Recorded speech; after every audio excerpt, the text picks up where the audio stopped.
Olá, esse é o Diálogos Psicológicos com Vida. Eu sou a Giovana. Hoje eu estou conversando com o Thiago. Thiago, obrigada por aceitar o convite, conversar com a gente. O tema de hoje vem de encontro, ao Setembro Amarelo. A gente vai conversar sobre suicídio. Eu acho interessante a gente começar o tema de hoje colocando algumas estatísticas para nos trazer para perto da relevância do tema. No Brasil, a cada 45 minutos, uma pessoa morre por suicídio. No mundo, a cada 40 segundos, uma pessoa se mata. E, anualmente, nós temos aí cerca de 800 mil casos de suicídios ao redor do mundo. Então, é um tema de extrema relevância que...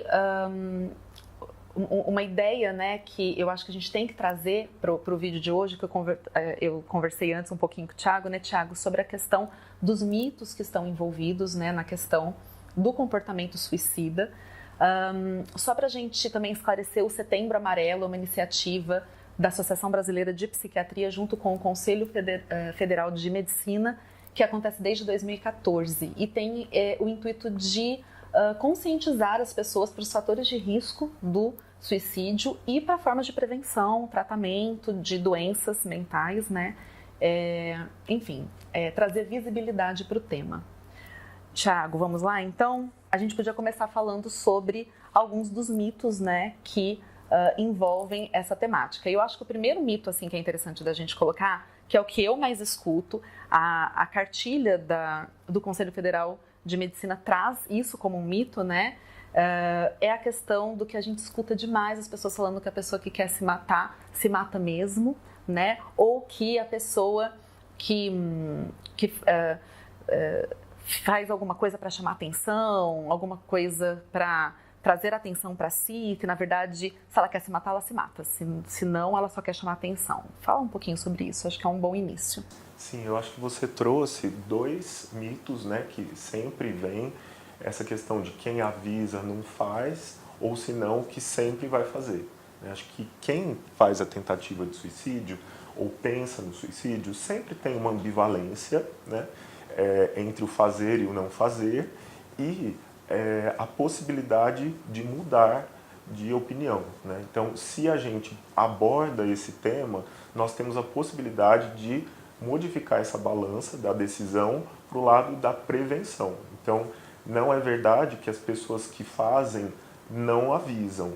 Na verdade, essas pessoas passam por profissionais de saúde. Existe uma estatística que mais da metade aí das pessoas que tentam suicídio passaram por algum profissional de saúde, seja um médico, um psicólogo, até mesmo um enfermeiro, no mês que antecedeu a tentativa.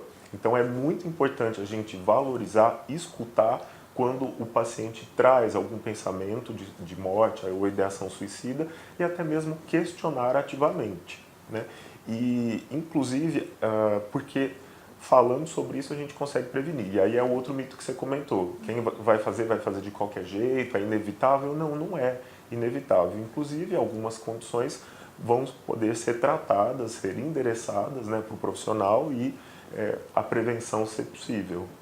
Que, inclusive, a ideia do Setembro Amarelo, eu acho que vale destacar, eu acho que é muito importante destacar, que é exatamente essa, A ideia, não sei, pelo menos do meu ponto de vista, a ideia do Setembro Amarelo não é exatamente fazer com que aquela pessoa que está pensando em se matar hoje não se mate. Eu acho que a ideia do Setembro Amarelo é trazer uma conscientização para o que está na base, do suicídio. A questão dos transtornos mentais em si. A gente tem aí um índice muito alto das pessoas que cometeram o ato estarem acometidas por algum tipo de doença psiquiátrica, por algum tipo de transtorno mental. 96,8% é uma estatística muito significativa. E eu acho que o Setembro Amarelo ele traz um pouco da ideia de que se 96,8% das pessoas que se mataram estavam acometidas por algum tipo de doença, a gente pode entender que essas doenças eram tratáveis. Sim, que elas poderiam ter sido tratadas. É um fator reversível, existe tratamento. Talvez das principais aí, comorbidades associadas que a gente encontra são os transtornos do humor, depressão, transtorno bipolar, né? Mesmo na esquizofrenia, existe um risco aumentado e a gente precisa identificar, diagnosticar e tratar adequadamente, né? Porque mesmo que se questione, né, a possibilidade da pessoa escolher, né, terminar a vida, questões aí que sempre são debatidas, quando a gente pega essa estatística que você traz, a gente consegue ver que essa decisão pode estar enviesada por conta de um transtorno psiquiátrico que precisa ser tratado, e aí a pessoa pode então refazer a sua visão sobre a vida, sobre a continuidade da vida, enfim. Uhum. E a questão da impulsividade? Também é outro mito que eu acho que é bastante comum, né? As pessoas colocarem que o ato suicida ele é sempre um ato impulsivo, ele é sempre um ato pouco pensado. Isso. Nem sempre ele é. Na verdade, na maioria das vezes, a pessoa já tem um tempo que está pensando naquilo, já pensou em como fazer, né, onde fazer, com que meios, né? Então isso é uma coisa que também a gente costuma questionar na nossa anamnese, que é o histórico que a gente levanta do paciente, né, buscando se ele já pensou de que maneira. E isso é um dado que, inclusive, nos chama a atenção. Se o paciente já tem um planejamento estruturado, o risco é muito maior do que se ele tiver um pensamento de morte, algo mais vago. Então, nem sempre as tentativas são impulsivas.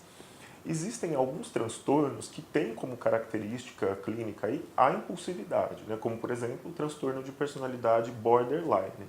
Nesses casos, pode haver a questão da impulsividade, sim, mas muitas vezes ocorre a recorrência, quer dizer, tentativas de suicídio frequentes, né? Comportamentos autodestrutivos recorrentes.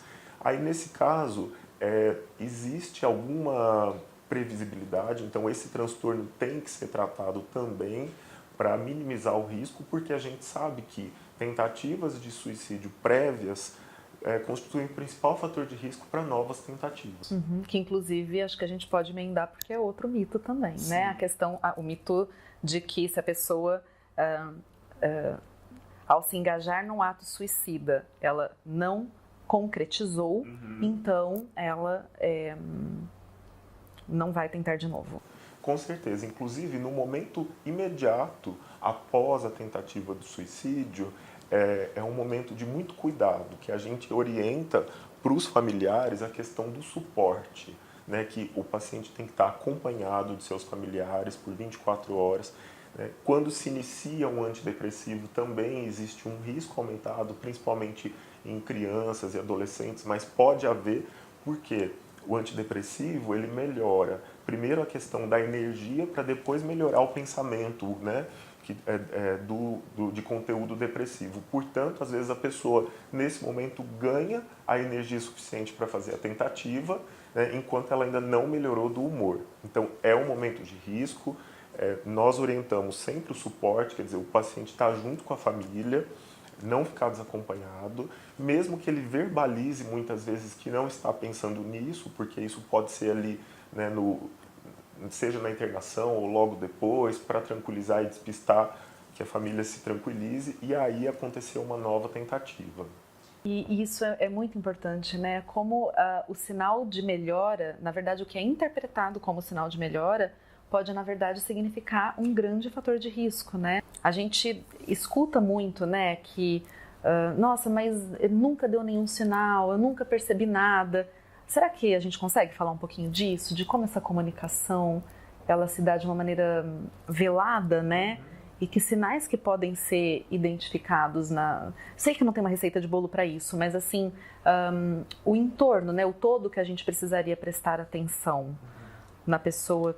Sim, acho que a questão do humor deprimido, que é a tristeza a maior parte do tempo, a perda do prazer e do interesse nas coisas que a pessoa normalmente gosta, que vai se associando a um isolamento social, a um retraimento importante e a um declínio daquele funcionamento que a pessoa normalmente tinha.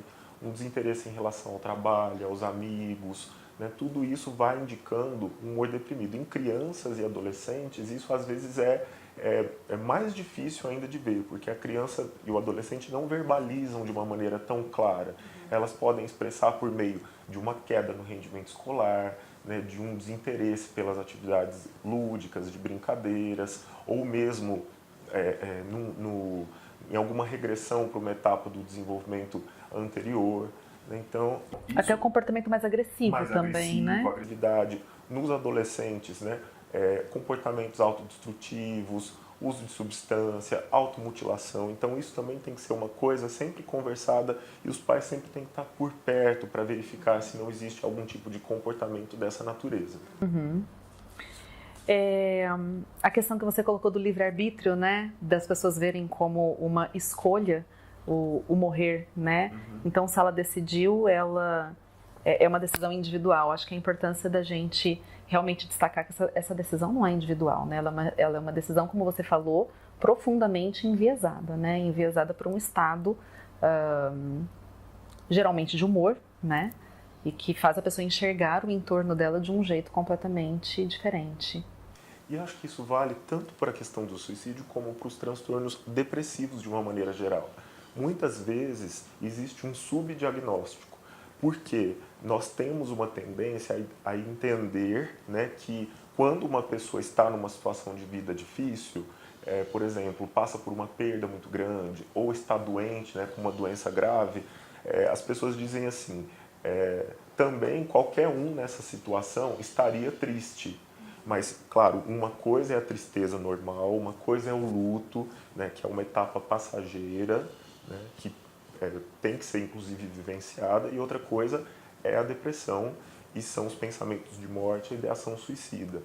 Inclusive, a gente estava conversando um pouquinho aqui antes de começar a entrevista, existem alguns comportamentos indiretos que não necessariamente configuram uma tentativa de suicídio, mas tem que chamar a atenção da família e dos profissionais de saúde. Então, comportamentos autodestrutivos, como, por exemplo, direção imprudente, com muitos acidentes, ou se não, o descuido, a negligência em relação à saúde. Então, a pessoa tem uma doença crônica que precisa tomar um remédio regularmente e deixa de tomar o seu remédio ou fazer uma dieta adequada, né?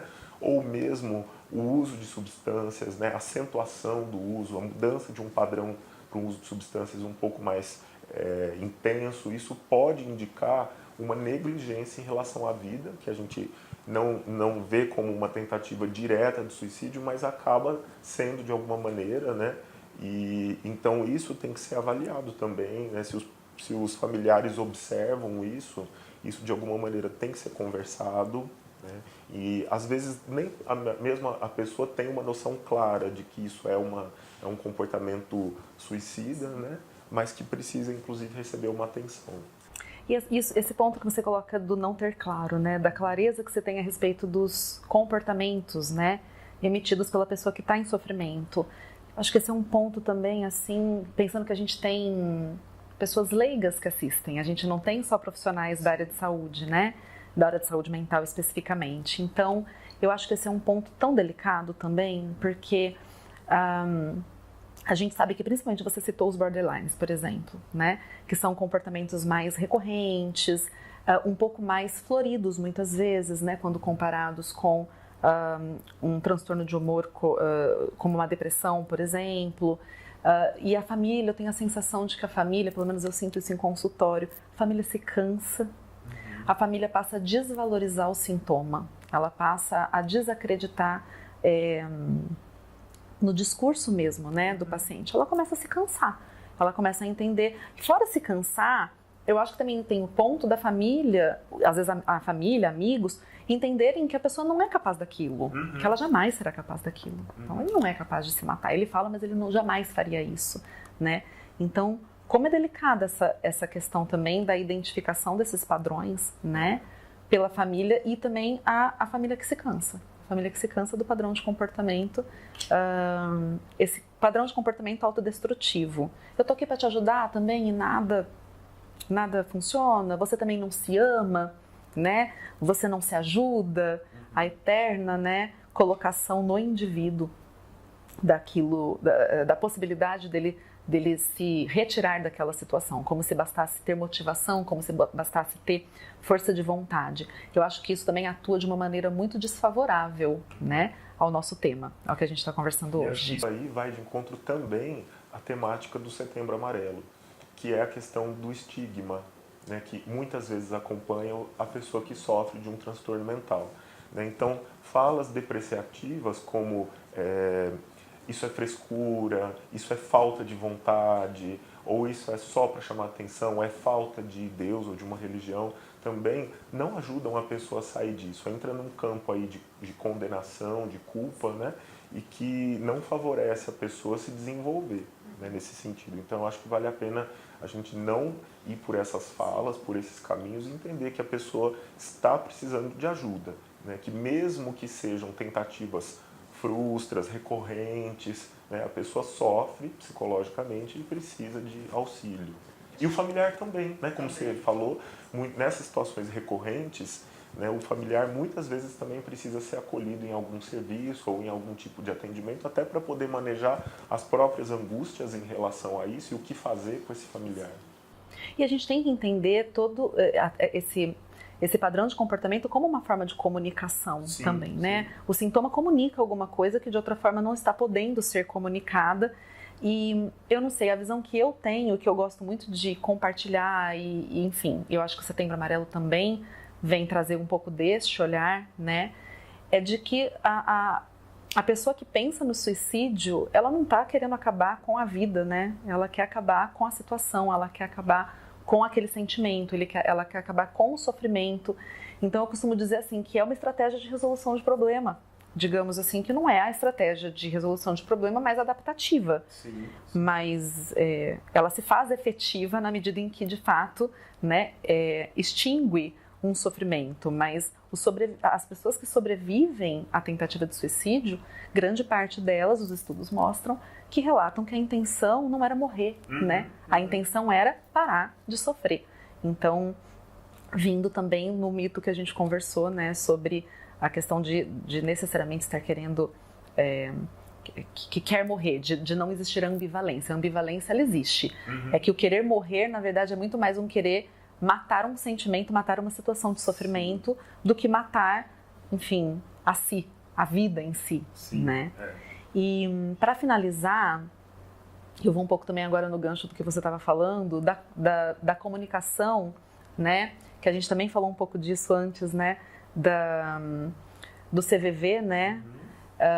Do Centro de Valorização da Vida, que coloca, né, o slogan deles, do Setembro Amarelo, coloca que falar é a solução. E a gente, né, acha muito importante, como profissionais da saúde mental, ressaltar que esse falar não é um qualquer falar, né? Esse falar não é dizer palavras de conforto simplesmente, que muitas vezes vem com uma roupagem de desqualificação. Sim. Então, também não é para tanto, isso vai passar, você tem que se esforçar. São falas que, na verdade, atuam muito mais no sentido de deixar a pessoa se sentindo ainda mais impotente, incapaz, né, do que, de fato, ajudá-las, do que poder ajudá-las. Por outro lado, claro que os profissionais mais qualificados são os profissionais, os psiquiatras, os psicólogos, os médicos, né, profissionais da saúde, de um modo geral. Mas nem sempre a população vai ter, num primeiro momento, acesso. Então, de qualquer forma, quando a gente fala que falar é a solução, eu acho importante deixar frisado que esse falar não é só ficar falando de suicídio, né? Que também é outro mito, né? Falar de suicídio incentiva as pessoas a se matarem. Acho que a gente acabou esquecendo de falar desse, né? Que não é esse o ponto também. Você quer falar um pouquinho disso? Sim, muitas vezes os profissionais da saúde temem abordar a questão do suicídio porque acham que vão dar ideia, vão incentivar ao tocar no assunto. Então é melhor não falar para isso não aparecer. Isso é um mito. Falar sobre o tema, abordar com o paciente, irá reduzir as chances do suicídio, porque aí ele consegue dividir com alguém, né, que vai poder dar algum tipo de encaminhamento para isso. Por outro lado, é aquilo que você estava falando, acho que essa escuta tem que ser qualificada, né? Não adianta uma fala como essa, né, ou um tipo de encaminhamento que desqualifique, como isso é coisa da sua cabeça, né, pare com isso, né, porque a gente sabe que é uma complexidade de fatores que leva a pessoa ao comportamento suicida. Não é uma decisão, não é algo assim simples de mudar. Então, ter uma escuta empática, mesmo quem não é profissional, né, conseguir se colocar no lugar, validar o sentimento da pessoa, tentar falar com ela para ela abrir, né, aquilo que está incomodando, quais são os sentimentos que estão por trás daquilo, já é um começo. E a partir daí, incentivar a pessoa, acompanhá-la, a procurar um profissional de saúde mental, para poder abordar essa questão também, né? E lembrando que quando a pessoa tem uma ideação suicida, quer dizer, ela está pensando em se matar naquele momento, isso configura inclusive uma emergência psiquiátrica, né? E as pessoas às vezes ficam na dúvida de como conduzir isso. Então, os serviços de pronto atendimento estão aí para receberem as pessoas que estão na iminência de um suicídio, né? Eu acho que essa informação é muito importante, até de utilidade pública, sim, né? As sim. pessoas saberem como agir. E é isso, né? O falar, então, da campanha, né? Precisamos falar sobre isso. Sim, precisamos falar sobre o suicídio, mas eu acho que, basicamente, a gente precisa falar sobre transtornos mentais. Sim. A gente precisa falar que não é frescura, a gente precisa falar que tem tratamento, né? Que são doenças e o tratamento existe e funciona. Sim. Né? Porque eu acho que o que ainda, para esses índices alarmantes que a gente deu no início da entrevista, eu penso que o que ainda funciona como principal, assim, empecilho para a gente conquistar resultados melhores é o preconceito. Sim, é o estigma em relação à doença mental. Preconceito em relação à doença mental, preconceito em relação aos profissionais da saúde mental. Então, se a gente precisa falar sobre alguma coisa, sobre isso que a gente precisa falar. Acho que o Setembro Amarelo ele vem nessa direção, né? Trazer visibilidade não é para o suicídio em si apenas, é trazer visibilidade para o fato de que as pessoas que cometem suicídio estão enfermas, estão adoecidas e precisam de tratamento. Com certeza. Thiago, muito obrigada pela sua participação. Eu que agradeço o convite, sempre que quiser posso estar aqui de novo com você, viu? Muito prazer. Muito prazer, obrigada. Esse foi o Diálogos Psicológicos Convida, a gente se vê no próximo. Até!